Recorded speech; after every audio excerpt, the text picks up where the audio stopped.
في ناس بتقابل الشخص الصح بس في وقت غلط. وفي ناس بتتجوز الشخص الغلط بس عشان الوقت ضغط. السؤال هو احنا بنختار شريك حياة ولا بنختار توقيت؟ وهو إيه اللي بيفسد الجواز فعلا، الشخص ولا اللحظة اللي اتخذ فيها القرار؟ كل ده هنعرفه بعد شوية، انتظرونا. لأن تفاصيل صغيرة ممكن تبني حياة. ساعة زوجتك مساحة للفهم مش للحكم. يا ترى ايه الفرق بين الشخص المناسب والوقت المناسب؟ الشخص المناسب هو حد صفاته متوافقة معاك، فاهمك، مستعد يبني معاك حياة. لكن الوقت المناسب هو مرحلة النضج اللي بنوصل ليه، الاستقرار النفسي والقدرة على تحمل المسؤولية. خدي بالك، أغلب الناس بتلخبط دايما وتفتكر إن الشخص الكويس أكيد جاهز للجواز، وده غلط. أمال ليه الناس بتتجوز غلط رغم إن الطرفين كويسين؟ لأن ممكن يكون التوقيت غلط. إزاي؟ يعني مثلا لسه خارج من علاقة سابقة، أو مضغوط من الأهل لازم تتجوز، أو هي مضغوطة الوقت فات وقطر الجواز عدى. أو في حالة وحدة أو فراغ عاطفي. ساعات الناس بتبقى كويسة برضه بس مش جاهزة إن هي تبقى طرف في علاقة زوجية. ده أكيد، بس خدي بالك إن الضغط الاجتماعي وتأثيره على الاختيار بيفرق.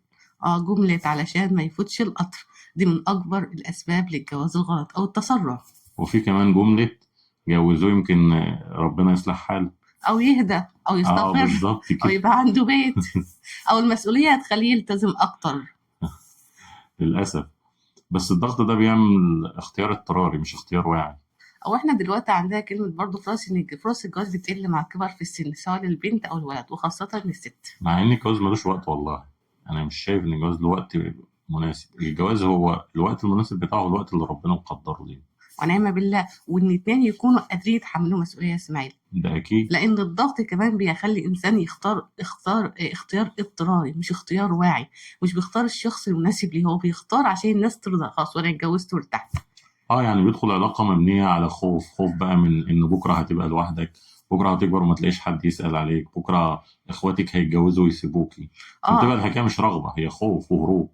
ايوه، ان هي خايفه ان بعد كده ما تقدرش، كمان فرصه انجاب تقل، فرصه الجواز كمان هتقل، ان هي كل ما هتكبر فرص الجواز هتقل. بس خدي بالك، في علامات بتوضح إن الشخص جاهز للجواز أو لأ. ممكن يكون فاكر نفسه جاهز بس هو مش جاهز فعليا، زي مثلا يكون بيدور على حد يهربك من واقعك. واحدة مثلا عندها مشاكل في البيت فعايزة تتجوز وتبعد عن القلق والمشاكل، مرات اه أبوها مقدراها فشتها. ايوه، او شايفه ان كده هي مش يعني. قاعده حريتها في بيت اهلها مثلا في الخروج والدخول. فشايفه ان بيحصل الجواز كتير. هيفتح لها الاوبشن ده ان تروح تدخل وتخرج براحتها او تشتغل براحتها.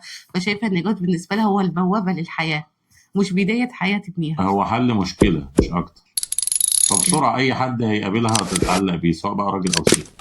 كمان ان في ناس عندها توقعات رومانسيه عاليه جدا في الجواز، ان الجواز اصلا كله راحه وكله مخدات وقريش بتطير. مفيش نعامة. مش واقعي، لكن الحقيقه ان طبعا الجواز مسؤوليه كبيره. يعني الحكاية مش تحمل مسؤوليات بسيطة، هو لازم في مسؤوليات أكبر لازم نكون مستعدين ليها. وكمان المشاعر المرهفه والتسرع ان انت تبني علاقه سريعه فبيخلي عندك تعلق بالطرف الاخر، يلا نتجوز. وخدي بالك، الحب مهم جدا في الجواز بس هو مش ضمانة النجاح. مش هو ما يتبناش قبل الجواز. اي مشاعر قبل الجواز اصلا بتبقى مشاعر لطيفه، نوع من الارتياح، لكن الحقيقه إن الحب بيجي بعد الجواز، بعد ما كل طرف بيشوف الطرف الاخر زي ما هو.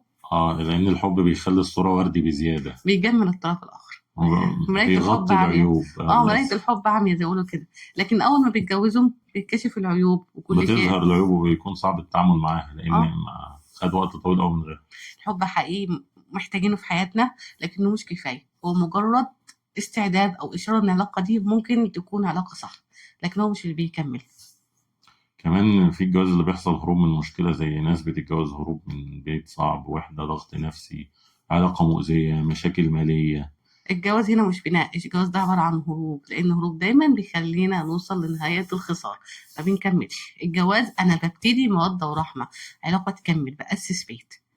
عشان كده أنا شايف إن الواحد قبل ما يتجوز وياخد القرار ده لازم يسأل نفسه، هو أنا جاهز ولا فعليا مضغوط. ولا مضغوط؟ بالظبط كده. أنا جاهز أبني علاقة، مش بس إن أكون جاهز ماديا يا إسماعيل، جاهز أنا نفسيا أستعد إن أدخل وأتحمل مسؤولية، لأن الجواز هي مسؤولية على عاتق الطرفين مش طرف طبعا. واحد. وكمان سؤال مهم، الشخص ده مناسب ليا ولا بس هيريحني مؤقتا؟ لان ساعات انا بحس ان انا وانا ببتدي مرتاح لها في الخطوبه وهي مرتاحه له، فجاه بحس بعد فتره احنا اتنين اغراب عن بعض. لازم اسال الشخص ده مناسب في تفكيره، مناسب في حوارنا مع بعض، زي ما مناسب قلنا اجتماعيا. زي ما قلنا الكفاءه. لازم نستنى اما الهالة تزول وبعد كده نشوف اه احنا، المشاعر ايه. ايوه احنا بنبني في الجواز، بنبني عشان نكمل حياه، مش بنبني طوبه كده وبكره نهدها. لا، ما هو احنا بنبني ولا بنكمل؟ ده السؤال الصح. يعني احنا بنبني حياة نعيشها مع بعض، ولا بنكمل وخلاص عشان انا مضطر اكمل معاها وهي بتقول انا مضطر اكمل معاها سواء وعشان بقى عشان العيال. الولاد ولا عشان ما اه، احملش لقب مطلق او مطلقه، او عشان ما اطلعش من الجوازه دي خسران او مديون او محاكم. فاحنا بنبني عشان نكمل حياه، مش عشان مضطرين او الظروف اضطرتنا احنا خلاص لبسنا في بعض.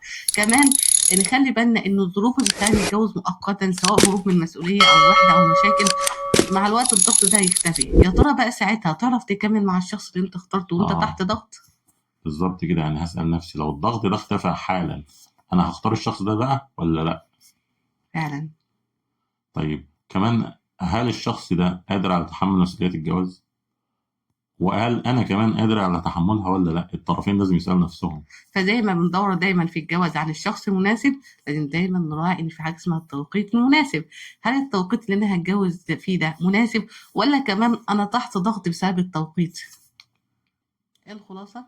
الشخص المناسب ولا الوقت المناسب، انت لازم تحدد ده قبل ما تبتدي العلاقه. كمان الشخص المناسب هو اللي بيريحك، بيفهمك ويحاول معاك، مش اللي يكمل بدون مشاكل. والوقت المناسب ان انت تكون جاهز تتحمل علاقه ومسؤوليه وتبني، مش مجرد انك فاضي او بتهرب.